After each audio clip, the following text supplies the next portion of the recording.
Hi guys! So day 5 na nga natin. And so ito muna yung bare face natin. Kung makikita nyo is, ayan. So, nag-peel off na siya kasi ang shiny ng mukha natin for day 5.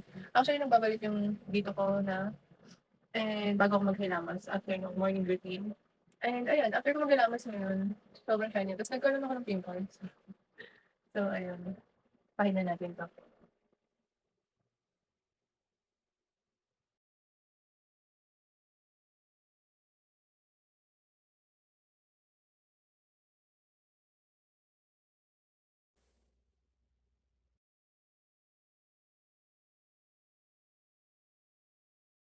So, ayun na nga yung face natin after natin magpahid. And talaga namang napaka-shiny.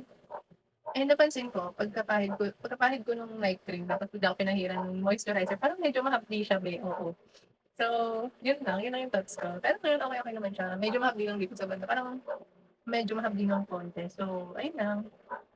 Siguro dahil sa moisturizer ko rin. Kasi nung night cream naman yung nilagay ko, hindi naman siya mahapdi. Like, naman, ganyan. Tapos nung nilagay ko yung moisturizer, hindi ko alam kung nagulat lang siya sa lamig or what, ganyan. So, yun lang. So, ito na yung after.